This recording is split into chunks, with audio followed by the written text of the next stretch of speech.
여러분, 예수님 믿고 구원받은 성도는 이 땅에 살아가면서 평생 예배를 하면서 살아갑니다. 그렇죠?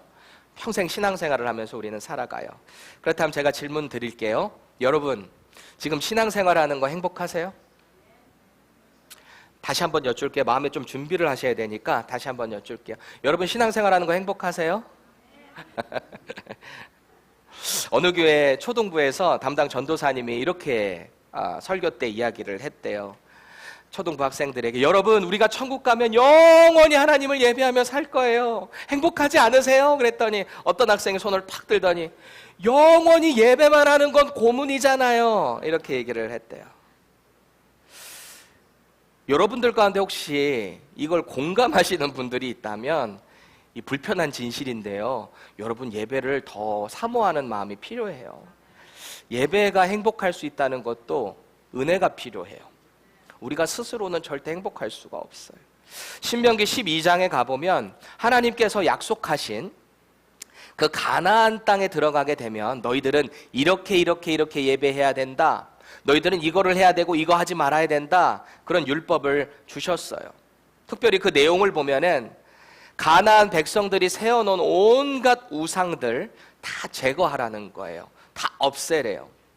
그리고 하나님께서 지정하신 그 장소에 나와서 예배해라 라고 명령을 하십니다. 그 중에 특별히 7절 말씀을 우리 다 같이 읽어보실까요? 시작.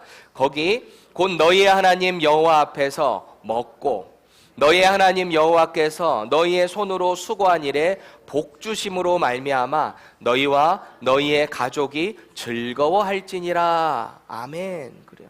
여기 보면은 누구 앞에서 하래요? 여호와 앞에서. 하나님 앞에 나와서 같이 먹고 또 우리가 수고한 그 모든 것에 주신 그 결실, 그것을 또 감사하며 온 가족이 누구 앞에서 즐거워하래요? 하나님 앞에서. 저와 여러분들은 예수 그리스도를 영접하고 한 형제와 자매가 되었다라고 고백합니다. 그렇죠? 그럼 한마디로 우리는 영적인 가족이라는 말이잖아요.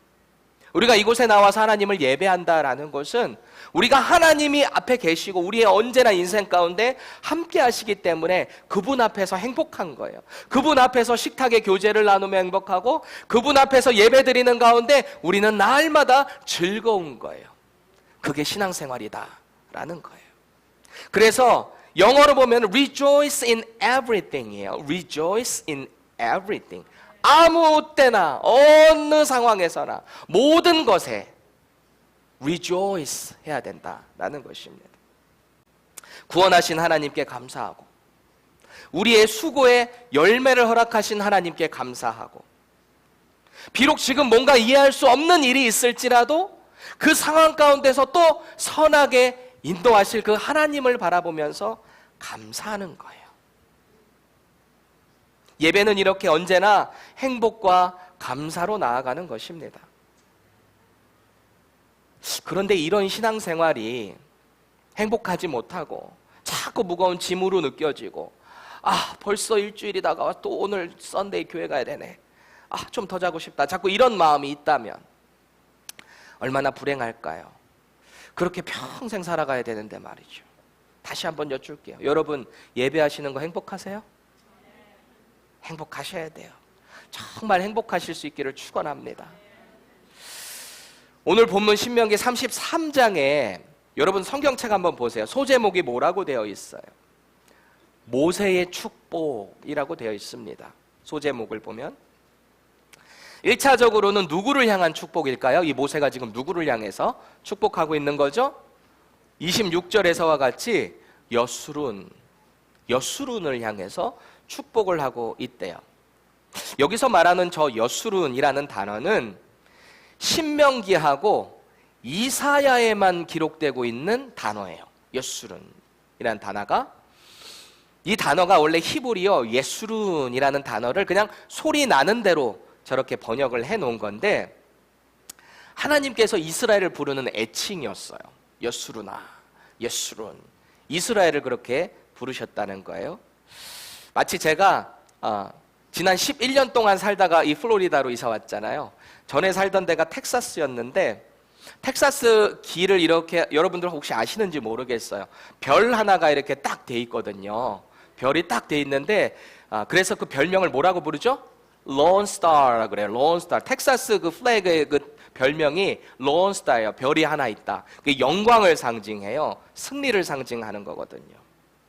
그리고 나서 제가 플로리다를 딱 오니까 어떤 이 차량 플레이트 볼 때마다 전 되게 좋더라고요. 거기 뭐라고 되어 있나 제가 보니까 Sunshine State라고 되어 있더라고요. Sunshine. 정말 이 선샤인에서 그렇게 플로리다가 되는 것 같아요. 저는 그래서 옮길 때 선샤인도 선샤인이긴 한데 저는 In God We Trust 그걸로 정했어요. 그게 좋더라고요. 그리고 또 텍사스는 앞뒤로 원래 플레이트가 있는데 이 플로리다는 뒤에밖에 없잖아요. 앞에가 구멍 뚫려 있었는데 그게 너무 허전해가지고 하나 페이크 플레이트 하나 시켜가지고 앞에는 Blessed 그래가지고 딱 해놨습니다. 얼마나 좋은지 몰라요. 이 플로리다. 마찬가지로 하나님께서는 이스라엘을 부르는 애칭을 여수룬이다라고 한 거예요. 그러면 우리가 이 뜻이 도대체 뭔지 알아야 되잖아요. 예수룬이라는 히브리어가 뜻이 뭔가 보면은 올곧은 upright라는 뜻을 갖고 있어요. 올곧은. 그리고 의로운 righteous라는 뜻을 가지고 있습니다. 이 예수룬이라는 단어가. 하나님께서 이스라엘을 보실 때 그들이 올곧고 의로워 보인다 라는 거예요. 그래서 그들을 볼 때 예수룬, 너희 예수루나 이렇게 부르는 거죠. 그런데 가만히 생각해 보세요. 정말 하나님께서 보실 때 이 이스라엘 백성이 정말 올곧고 의로운 자들인가? 라는 거예요. 오늘 모세가 이스라엘을 축복하는 이 33장의 내용을 보면 오늘은 뭔가 이 축복의 내용을 이야기하고 있는 것 같지만 앞선 31장부터 진행되는 그 메시지를 나중에 한번 쭉 살펴보세요. 뭔가가 축복이라기보다는 막 무서운 경고와 저주의 이야기들이 쭉 서술이 되어가고 있거든요. 왜 그런지 보세요. 어느 날 하나님께서 모세를 부르세요. 장막 가운데 부르시는데 너 이제 곧 죽을 거다 알려주시는 거예요. 그리고 이제 너의 후계자 여호수아를 불러와 그러세요. 그리고 하시는 말씀인데 신명기 31장 16절 보세요. 또 여호와께서 모세에게 이르시되 이 백성은 그 땅으로 들어가 음란히 그 땅의 이방신들을 따르며 일어날 것이요 나를 버리고 내가 그들과 맺은 언약을 어길 것이라 그래요. 세상의 지도자를 지금까지 쓰시고 이제 후계자를 부르시는데 앞으로 들어갈 그 땅에서 네가 지금까지 인도한 이 백성이 이렇게 타락하게 될 거다라는 이야기를 하고 계세요. 또 신명기 32장에 가보면 모세가 노래로 설교를 하는 장면이 나오거든요. 먼저는 하나님의 위대하심, 그분의 신실하심에 대해서 노래합니다. 그리고 나오는 내용이 그토록 하나님께서 엄청난 복을 받을 그렇게 부어주신 이스라엘이 역시 또 배신한다라는 거예요. 배신. 대표적으로 32장 15절 다 같이 읽겠습니다. 시작. 그런데 여수룬이 기름짐에 발로 찼도다. 내가 살찌고 비대하고 윤택함에 자기를 지으신 하나님을 버리고 자기를 구원하신 반석을 업신여겼도다. 그래요. 여러분 지금 모세의 이 설교를 듣고 있는 대상이 누구라고 했죠? 1차적으로 이스라엘이에요. 조금 더 깊이 들어가 보면 출애굽한 1세대예요? 2세대예요? 지금 신명기니까 가나안 입성을 바로 앞두고 모압 평지에서 모세 지도자의 그 설교를 듣고 있는 대상자들은 출애굽한 2세대예요. 2세대. 이 모세의 설교를 듣고 있는 이 2세대들의 마음이 어땠을까? 오늘 본문의 이 축복의 이야기를 듣는 2세대들의 마음. 이들은 지난 40년 동안 광야 가운데 불순종한 자기의 부모님, 형제들이 죽어가는 거를 직접 봤거나 혹은 얘기를 전해서 들은 사람들이에요. 출애굽 2세대들. 모르긴 몰라도 이들의 이 마음을 가만히 살펴보면 이 부모의 죽음, 형제 자매의 죽음에 대한 어떤 이 마음의 고통과 슬픔이 있지 않았을까요? 출애굽한 1세대라고는 사실 여호수아와 갈렙밖에 없어요. 이제 가나안 입성을 앞두고 있는 사람은. 그 상황에서 모세의 이 노래를 들었을 때 아마 속으로 이랬을지도 모르겠어요. 이것 보세요, 모세님. 우리가 먹을 게 많아서 살찌고 비대하고 윤택했다고요? 이 황량한 사막에서요? 뭔 되도 않는 소리를 하고 있습니까? 지금 당장 먹을 거나 좀 제대로 주시고 뭔가 윤택한 삶을 누리게나 해주고 그런 얘기 하세요. 그랬을지도 모르겠어. 지금 광야라는 이 현실에서는 도저히 이해할 수 없는 이야기를 모세가 지금 하고 있다라고 생각했을 것 같아요. 그런데 사실 지금 모세가 이야기하고 있는 이 예언의 말씀은 앞으로 가나안을 정복하고 그 땅 가운데 살아갈 이 출애굽 2세대, 3세대들이 어떻게 죄를 지을 것인가, 그것에 대한 예언을 하고 있는 거예요. 그리고 이 내용은요, 모세의 축복이기 전에 한 사람의 유언의 말씀이다 라는 것을 우리는 기억할 필요가 있어요. 신명기 33장 1절 보세요. 하나님의 사람 모세가 죽기 전에 이스라엘 자손을 위하여 축복함이 이러하니라. 그래요. 모세가 죽기 전에라는 이 표현이 우리에게 얼마나 비장함과 좀 엄숙함을 주는지 모르겠어요. 이스라엘을 출애굽해서 여기까지 인도한 위대한 지도자, 그 지도자가 죽기 전에 하는 말이니까 얼마나 하고 싶은 말이 이게 다 농축돼서 하고 싶은 말이었겠어요. 오늘 본문의 그 결론의 말씀이. 그리고 줄이고 줄여서 나온 핵심 가치가 바로 오늘 본문에 나오는 유언이에요. 29절에 나오는 그 결론 앞부분만 다 같이 읽어볼까요? 빨간색 부분만 시작. 이스라엘이여 너는 행복한 사람이로다. 이스라엘이여 너는 행복한 사람이로다.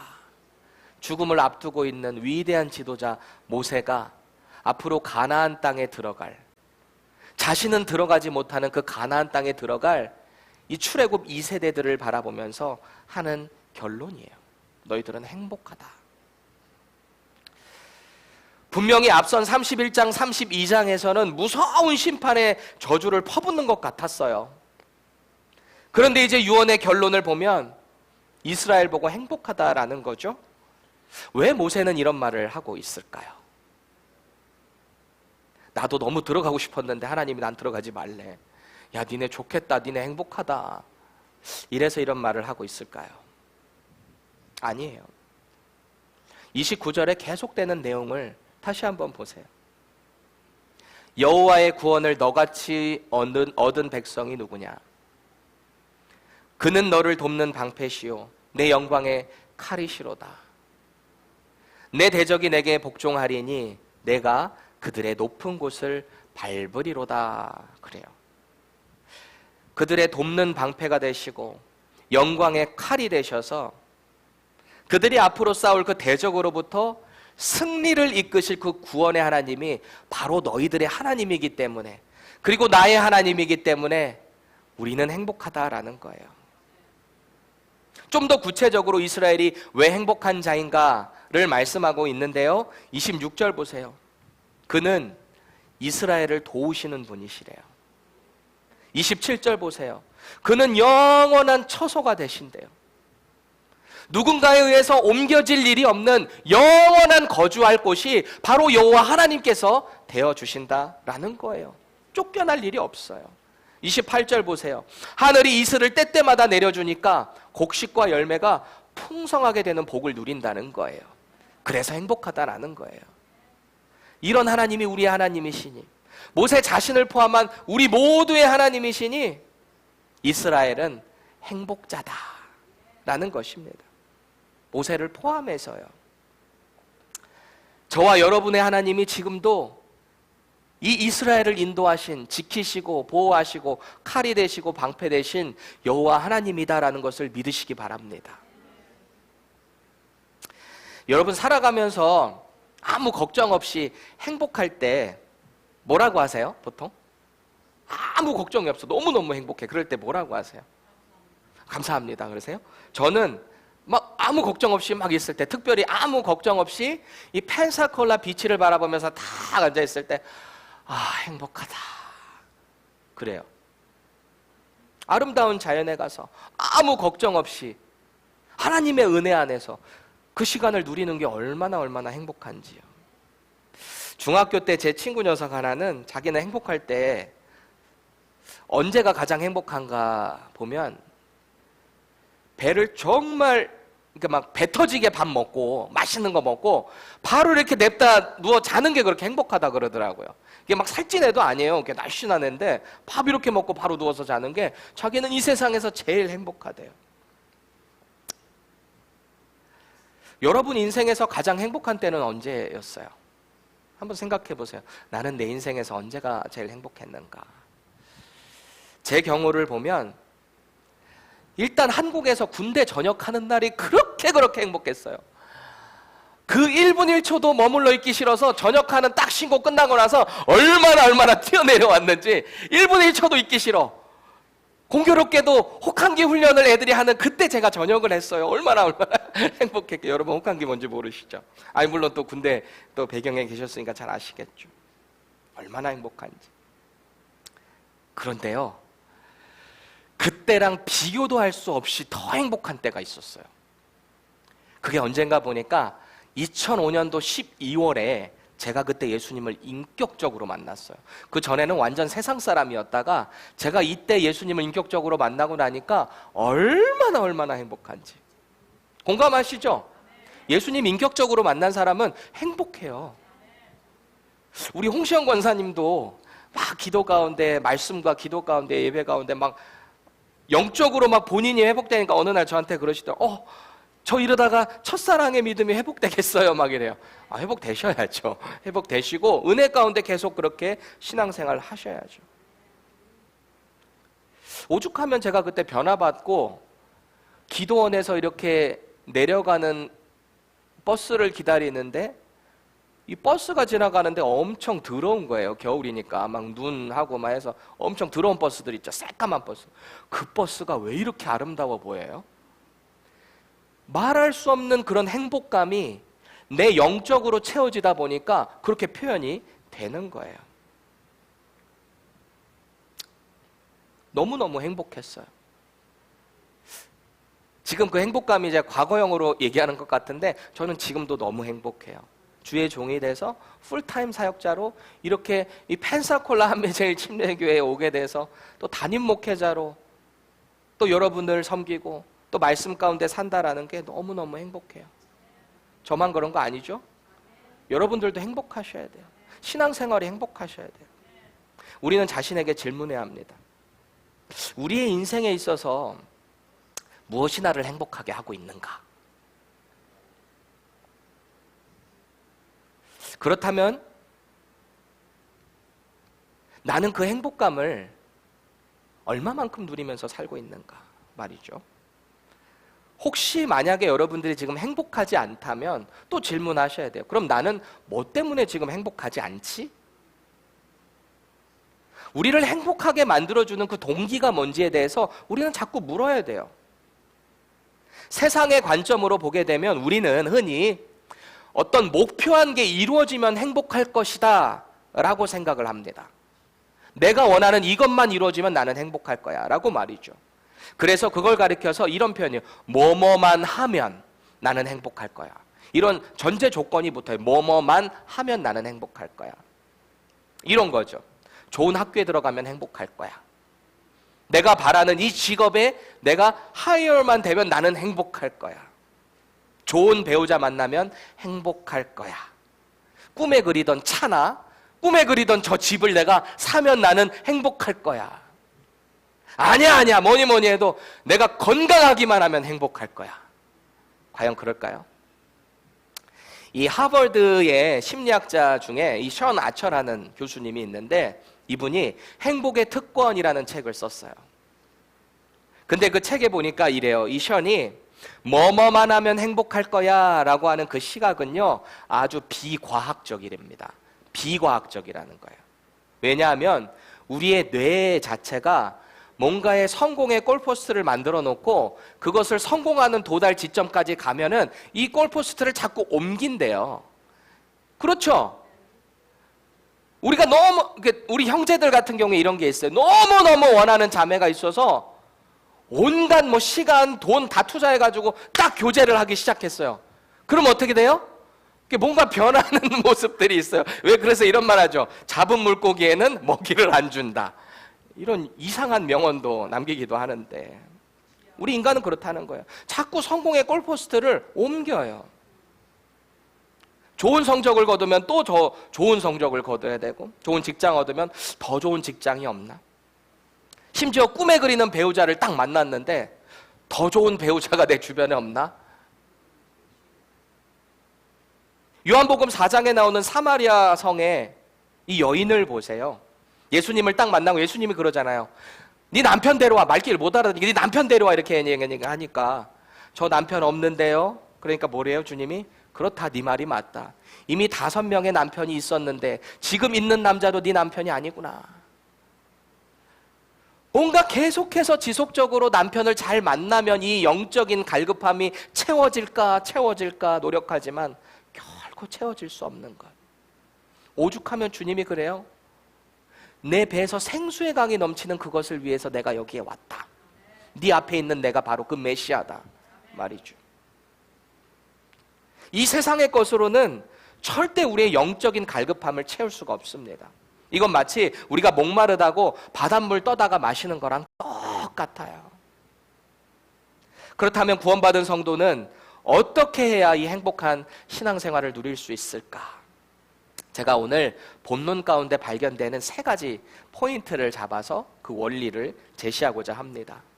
첫 번째는요, 이 행복한 신앙생활은 자기 자신이 하나님 앞에서 어떤 존재인지 바로 깨달을 때 행복할 수 있어요. 다시요. 내가 하나님 앞에 어떤 존재인가. 이거를 성경적으로 바로 깨달은 자들이 행복할 수 있다라는 것입니다. 사실 오늘 본문은 제가 아까부터 계속 말씀드렸지만 모세가 이스라엘 백성들에게 하는 말이에요. 1차적으로 봤을 때. 그렇다면 우리는 하나님 앞에서 어떤 존재인가를 연결짓기 위해서 이 예수룬이라고 불려지는 이스라엘과 우리가 어떤 관계가 되는지를 먼저 풀어내야 돼요. 그렇죠? 왜냐하면 이 말씀은 모세가 지금 이스라엘 백성, 출애굽을 앞두고 있는 2세대들에게 한 말이니까. 그럼 이 이스라엘과 우리는 어떤 관계인가 말이죠? 그래서 대표적으로 베드로전서 2장 9절 상반절을 보면 베드로가 이렇게 말합니다. 구원받은 성도에 대해서. 그러나 너희는 택하신 족속이요 왕같은 제사장이요 거룩한 나라요 그의 소유가 된 백성이니. 그래요. 이거는 유대인들에게만 해당되는 말이 아니라 이방인들에게도 똑같이 해당되는 말씀이라는 거예요. 예수 그리스도의 복음을 받아들이기만 하면 하나님의 왕같은 제사장들이 된대요. 거룩한 나라가 된대요. 그리고 그 하나님의 소유가 된 백성. 소유가 된 백성이라는 말이 뭐예요? 선민, 선택된 백성. 이스라엘과 같은 저와 여러분들이 되었다라는 것입니다. 사도 바울은 뭐라고 말하냐? 로마서 9장 6절 하반절에 이럽니다. 이스라엘에게서 난 그들이 다 이스라엘이 아니요. 그래요. 로마에 있는 사람들이 지금 이방인들이잖아요. 이스라엘에게서 난 그들이 다 이방인, 이스라엘이 아니에요. 그리스도를 통해 하나님의 약속된 자녀는 혈통을 넘어서서 이제는 영적으로 확대됐다라는 거예요. 결정적으로 갈라디아서 3장 7절 다 같이 읽겠습니다. 시작. 그런즉 믿음으로 말미암은 자들은 아브라함의 자손인 줄 알지어다. 아멘. 예수님을 구주로 영접한 저와 여러분들, 하나님의 자녀가 된 저와 여러분들은 아브라함의 영적인 후손이 되었음을 믿으시기 바랍니다. 그래서 오늘 이 말씀이 저와 여러분들에게 해당되는 말씀이 되는 거예요. 본문을 다시 돌아가 볼게요. 하나님께서 이스라엘 백성들을 가리켜서 의로운 자, 올곧은 자, 예수룬이라고 불렀어요. 그런데 이들은 하나님이 부어주신 그 은혜에도 의롭게, 올곧게 살아가지 못했던 사람들이에요. 먼저 심판받아 죽은 출애굽 1세대들을 보세요. 그리고 곧 하나님의 율법을 받고 가나안 땅에 들어가겠지만 그 땅에서 역시 하나님을 배신하고 죄 가운데 살다가 죽어갈 이스라엘 2세대들 보세요. 여수룬이라는 애칭이 전혀 어울리지 않아요. 그런데도 왜 하나님은 이들을 여수룬이라고 부르실까 말이죠. 여러분, 정상적인 아버지라면 조건 없이 자녀를 사랑할까요? 안 사랑할까요? 정상적인 자녀, 요새 원체 이상한 부모가 많아가지고 정상적인 부모, 아버지라면 자식을 사랑하죠. 조건이어서 사랑하는 게 아니라 무조건 사랑하는 거예요. 눈에 넣어도 안 아플 것 같다라는 말이 사실 그만큼 자신의 고통이 있을지라도 자녀를 사랑한다라는 말이잖아요. 저는 비위가 참 약합니다. 저번에도 한번 말씀드렸지만 이 아이들 벌써 셋이나 이렇게 나왔는데 첫째, 둘째, 셋째 변함없이 똥을 갈 때마다 저는 헛구역질을 합니다. 실제로 토한 적도 있었고요. 그래도 예뻐요. 너무 예뻐요. 왜요? 제 아들들이니까. 예뻐요. 때로는 아이들이 뭔가 실수하고 잘못을 해서 혼낼 때도 있어요. 그래도 예뻐요. 왜요? 제 아들들이니까. 하나님께서 보실 때 우리는 그런 존재라는 거예요.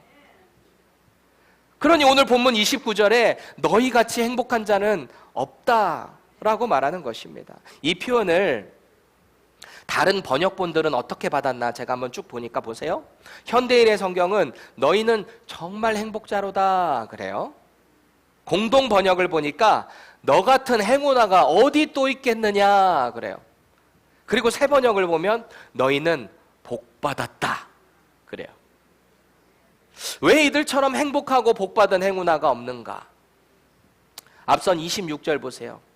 여수룬이여 하나님 같은 이가 없도다 그래요.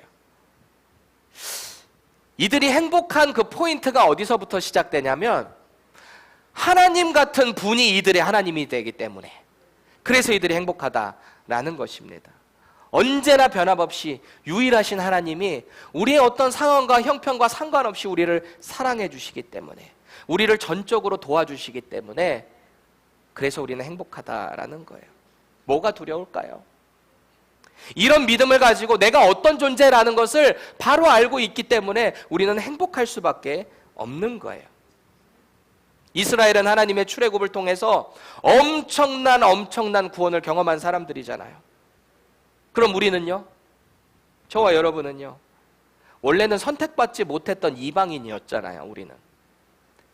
그런데도 예수님의 그 십자가의 보혈로 하나님의 자녀가 된 자들, 사실 우리가 훨씬 더 기쁘고 감사해야 되는 거 아닌가요? 그렇다면 아직도 예수님을 메시아로 인정하지 않는 지금 실제의 그 이스라엘보다 우리가 더 행복한 자들이다 라는 것을 감사하시기 바라요. 행복하셔야 돼요. 두 번째, 우리가 이 행복한 신앙생활을 위해서는 날마다 새로워야 합니다. 날마다. 오늘 모세도 노래를 통해서 하나님을 찬양했지만 특히 시편 기자는 하나님을 찬양할 때 참 이런 표현을 많이 해요. 새 노래로 여호와를 찬양할지어다. 새 노래로. Sing to the Lord a new song 그래요. New song. 이 new song이라는 것은 실제적인 새로운 노래도 되겠지만 날마다 fresh한 new one을 찬양 드리는 거예요. 사도 바울은 로마서 12장 2절에 이렇게 말합니다. 너희는 이 세대를 본받지 말고 오직 마음을 새롭게 함으로 변화를 받아 하나님의 선하시고 기뻐하시고 온전하신 뜻이 무엇인지 분별하도록 하라 그랬죠? 그리스도인들을 향해서 이런 삶을 살아래요. 그리고 나서 에베소서 4장 23절에는 또 뭐라고 이야기하냐면 오직 너희의 심령이 새롭게 되어 그래요. 아까 로마서 12장 2절에서도 마음을 새롭게 하고 변화를 받아라. 그리고 에베소서에도 너희 심령이 새롭게 되라 라는 거예요. 너무나 유명한 말씀 고린도후서 5장 17절도 뭐예요? 새로운 new creation이 되게 될 때, 그리스도 안에 있게 될 때 이렇게 된다잖아요. 그리스도인은 새롭게 된 자들이에요. 이전에 있던 것을 버리고 새롭게 된 새로운 new creation이라는 거죠. 여러분, 빵집에서 가장 맛있는 빵을 먹을 수 있는 타임이 언제일까요? 왜죠? 갓 구워낸 빵, 새로운 빵이 그때 나오니까 그 빵이 제일 맛있어요. 사실 제 아내가 달라스 살다가 여기 이 펜사콜라 와서 가장 그리워하는 것 중에 유일한 한 가지가 있다면 한국 빵집. 아침 8시에 가면 밤빵 이렇게 딱 갓 구운 그 빵 탁 나올 때. 근데 여기 와서 보니까 사실은 우리가 사실 거들떠보지도 않았던 그로서리 스토어에 있는 빵들이 너무 맛있고 감사하더라고요. 여기 오고 나니까. 그런 거예요. 날마다 프레시한 신앙생활은 행복한 거예요. 뭔가 자꾸 고인물이 되잖아요. 자꾸 뭔가 습관적으로 우리 신앙생활이 되잖아요. 행복감이 점점 사라집니다. 오늘 이스라엘이 처음 이집트에서 해방돼서 나왔을 때 이 사람들은 얼마나 기뻤어요. 특별히 결정적으로 이 홍해바다 갈라지고, 우리 얼마 전에 지난주에 우리 묵상했지만 홍해바다 갈라졌을 때 얼마나 하나님 찬양했냐고. 모세가 하나님을 찬양하고 그 누이인 미리암이 하나님을 찬양 올려드렸잖아요. 이스라엘 전체가 방방방방 뛰면서 우리 하나님 정말 최고입니다. 어떻게 이런 일을 가능하게 하십니까? 우리 평생을 여호와를 위해 살겠습니다. 이런 믿음의 결단하지 않았겠어요? 그런데 그렇게 3일 가고 나서 물이 없으니까 하나님 원망하고 모세 원망하고 말이죠. 저와 여러분이면 달랐을까요? 그렇지 않아요. 우리 더 심했을지도 몰라요. 그런데 만약에 제가 이런 생각을 하는 거예요. 이 사람들이 그때 홍해바다를 건너고 하나님이 구원하신 그 기억을 날마다 매일 프레시하게 이거를 스토어했다면, 프레시하게 리프레시했다면 어땠을까? 라임 좀 하는 것 같죠. 프레시 리프레시 말이죠. 수년 전에 제 아내가 행정상에 좀 문제도 있고 좀 실제로 떨어진 것도 해서 운전면허를 거의 1년 만에 딴 적이 있어요. 이 합격이라는 그 결과를 받아들고 제 아내가 얼마나 기뻐해서 막 울면서 저한테 안기던지. 그때가 사실 미국에 온 지 8년 만에 면허를 딴 거거든요. 한국에서도 면허가 없었고, 그러니까 미국에서 처음 딴 면허니까 얼마나 자랑스러워요. 국가고시 통과한 거잖아요. 그 이후에도 운전하면서 제 아내가 얼마나 감격하면서 하는지 제가 운전 가르쳤거든요. 그러니까 저도 또 으쓱하잖아요. 제가 또 그렇게 따게 했으니까. 사실 요새도 아이들 라이드 주면서 너무너무 감사해요. 끝나고 가면서도 이렇게 약간 좀 숲을길 있는 로컬로 지나가면서 너무 행복하대요. 이렇게 가면서. 제가 이런 생각을 했어요. 저 사람이 20년 뒤에 운전하면서도 저런 감동을 가지고 있을까? 말이죠. 여러분 어떠신가요? 오늘 모세는 그의 유언을 통해서 출애굽하는 그 2세대들에게 그 프레시한 신앙을 리프레시하라는 거예요. 날마다 그것을 기억해야 하는 거예요. 그래야지만 하나님으로부터 떠나지 않을 것을 모세는 알기 때문에 그 이야기를 하고 있는 거죠. 그런데 이 리프레시할 수 있는 방법은 언제나 그 주체자가 내가 돼서는 안 돼요. 나는 그것을 유지할 수 있는 힘도 능력도 없어요. 그런 믿음도 없어요, 사실은. 그 믿음 하나님이 부어주실 때 우리는 그 믿음을 날마다 리프레시 할 수 있게 되는 거예요. 마지막으로 이 행복한 신앙생활을 위해서는 하나님의 비전을 품고 살아가야 돼요. 내 비전이 아니라 하나님이 내게 주시는 비전. 지금 이 가나안으로 입성하는 이스라엘을 향한 하나님의 비전이 뭐였을까요? 여러분들 생각해 보세요. 지금 이들의 비전이 뭔가요? 오늘 본문 27절 말씀을 좀 생동감을 살려서 현대인의 성경으로 볼게요. 제가 읽어드릴게요. 영원하신 하나님이 너의 피난처이시며 그의 영원하신 팔이 너를 붙드신다. 그가 원수들을 내 앞에서 쫓아내시며 그들을 멸하라 하시는구나. 이 표현에서 하나님의 비전이 뭔 것 같으세요? 제가 강조해서 말했어요. 그들을 멸하라. 이게 지금 이 상태에서 하나님의 비전이에요. 이스라엘을 왜 선택하셨어요? 죄로 물든 가나안 땅을 심판하시려고. 지금 하나님은 이 일 가운데 이스라엘을 도구로 쓰실 뿐이에요. 지금 이들에게 당장 주어진 비전은 가나안을 멸망시켜야 돼요. 그들을 내쫓아내야 돼요. 왜요? 하나님 앞에 범죄한 죄인들이기 때문에. 사실 성경 전체에 나타나는 하나님의 비전이 뭔가 제가 고민을 해보니까 한 가지로 정의를 하자면 저는 회복인 것 같아요. 회복. 하나님의 비전은 회복이다. 왜 그러냐면 하나님께서는 창세기에 당신의 능력으로, 말씀으로 성부, 성자, 성령께서 인간을 창조하셨어요. 온 천지 만물을 창조하셨어요. 그리고 그 가운데 인간을 살게 하면서 당신의 권한을 주셨어요. 이 아담에게 그 피조물들의 이름을 짓게 하셨어요. 이름을 짓게 했다라는 것은 창조주의 권위를 부여하셨다라는 건데, 거기에 만족하지 못하고 사탄의 꾀에 넘어갔죠. 너 이거 선악과 먹어. 이거 먹으면 너는 하나님처럼 될 거야. 이게 죄예요. 이미 권한을 부여하시고 엄청난 복을 주셨는데도 불구하고 하나님처럼 되려고 했던 그 마음의 죄, 그래서 하나님의 심판을 받게 된 거예요. 분명히 하나님 말씀하셨거든요. 너 선악과 따먹으면 You will surely die 그랬거든요. 근데 surely die 됐어요? 영적으로는 죽었을지는 몰라도, 하나님과의 교제되는 그 부분인 죽었을지 몰라도 하나님께서 긍휼을 베푸셨어요. 하나님께서 북이스라엘을 향해서 너희들 자꾸 그렇게 하면 아수를 통해서 완전히 모조리 다 죽여버릴 거야. 심판할 거야. 남유다가 계속 하나님 떠나서 우상 섬기고 거짓 선지자들 따라가고 이러니까 너희들 바벨론 통해서 너희들 다 포로로 끌려가게 될 거야. 그러셨죠. 이스라엘 완전히 멸망하고 끝나야 되는 이야기인데 하나님은 반드시 이 렘넌트를 남겨놓는단 말이에요. 남은 자. 그게 하나님의 긍휼이에요. 완전히 끝날 것 같지만 그들에게 다시 약속을 주시고 회복을 선포하세요. 실제로 땅이 더러워져요. 인간이 죄를 지으면요, 그 실제 땅도 더러워져요. 그런데 하나님이 회복하실 그때는 실제 그 땅도 회복된대요. 결국 요한계시록의 약속을 보면 하나님을 대적하는 그 사탄과 모든 추종자들이 예수님이 다시 재림해 오시는 그때에 모조리 불못에 다 던져질 거예요.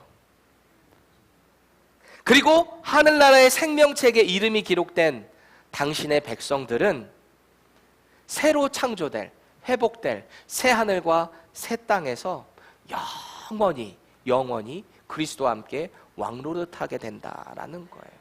하나님과 영원히 함께 사는 것. 그게 성경 창세기부터 요한계시록까지 임하는 전체 사이클이에요. 하나님 축복하시고 인간이 죄를 짓고 하나님이 심판하시고, 심판하시면 완전히 끝나야 되는데 다시 긍휼을 베푸시고 회복시키세요. 그런데 또 죄 짓죠. 이 사이클이 계속 반복이에요. 인류의 역사 자체가. 그래서 하나님이 완전한 그 회복을 이루시는 때가 바로 예수님이 재림해 오시는 그때에 첫 에덴 동산의 그 회복이, 새 하늘과 새 땅이 이 땅 가운데 이루어진다라는 거예요. 그래서 저는 하나님의 비전은 회복인 것 같아요. 저와 여러분들은 오늘 이 죄로 물든 땅을 회복시키시고 하나님만 경외하라, 그 일 가운데 쓰임 받아라 라고 하는 그 하나님 비전 앞에 어떻게 살고 계세요? 지금 이 땅에서 어떻게 살고 계세요? 그 하나님의 비전 앞에. 제가 예전에 좋아하던 찬양 중에 이 세상을 살아가는 동안에 라는 곡이 있었어요. 오늘 일부러 제가 1부 예배 때는 예배 전에 계속 그 찬양 틀어놓으라고 부탁을 드렸는데요, 우리 2부 때는 이 찬양을 또 부를 거예요. 근데 그 가사를 보면 이래요. 우리의 성도의 삶이 어때야 되는가 라고 정의하고 있는 것 같아요. 그 후렴에 보면 이렇거든요. 하나님의 꿈이 나의 비전이 되고 예수님의 성품이 나의 인격이 되고 성령님의 권능이 나의 능력이 되길 원하고 바라고 기도합니다.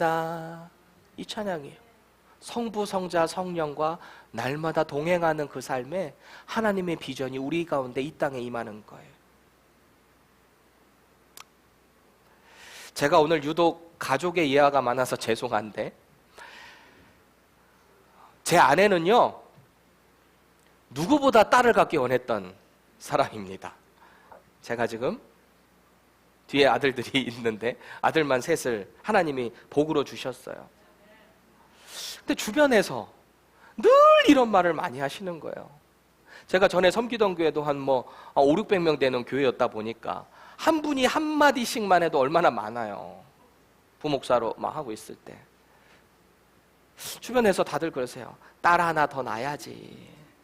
아들 다 소용없어. 노년에 딸 없으면 외로워. 딸이 있어야 노년이 편해. 막 이런 말씀 어르신들이 참 많이 하셨어요. 제가 아는 어떤 자매님은 아들만 셋인데 이분도 애들 데리고 마트에 갔더니 어떤 지나가는 아줌마가 이랬대요. 이러면 안 돼요. 제가 굳이 얘기하면 성경에 나오는 모든 복의 통로는 아들을 통해서 흘러갔다라는 것을 여러분 믿으시기 바랍니다. 우리 자매님들 죄송합니다. 너무 귀한 분들이에요. 다 축복의 통로가 되셔야죠. 근데 어쨌든 그런 여러 소리를 들으면서 이렇게 디프레스되어 있는 아내를 보는데 제 마음도 참 편하지가 않더라고요. 어느 날 아내가 허리가 안 좋고 저도 허리가 안 좋아가지고 카이로프랙틱 받고 돌아오는 차 안에서 제가 아까 부른 그 찬양을 늘 이렇게 틀고 다녔거든요. 어떤 다른 여러 노래들도 많이 있었어요. 근데 찬양을 틀어놓고 아내랑 이런저런 대화를 나누고 있는데 또 그 전날에 어떤 분이 또 그런 얘기를 하셨던 거예요. 그러니까 아내가 이렇게 막 의기소침해져 있어가지고 아니 뭐 우리가 뭐 낳기 싫어서 안 낳는 것도 아니잖아요. 근데 갑자기 아내가 그렇게 축 처져 있는 모습 보는데 성령님이 제 마음에 주시는 건지 모르겠는데 제가 너무 의분이 일어나는 거예요. 의분이 아내를 향해서. 그래서 제가 그랬어요. 아내한테 당신 꿈이 뭐야? 그랬어요. 당신 꿈이 뭐야? 그랬어요. 근데 무슨 영화도 아니고 그 딱 타이밍에 이 찬양이 이 BGM을 통해서 흘러나온 거예요. 하나님의 꿈이 나의 비전이 되고 제가 당신 꿈이 뭐야 했는데 이 찬양이 확 나오는 거예요. 그래서 뭔가 제가 또 필 받아가지고 그래 이 타이밍에다 제가 한마디 더 했어요.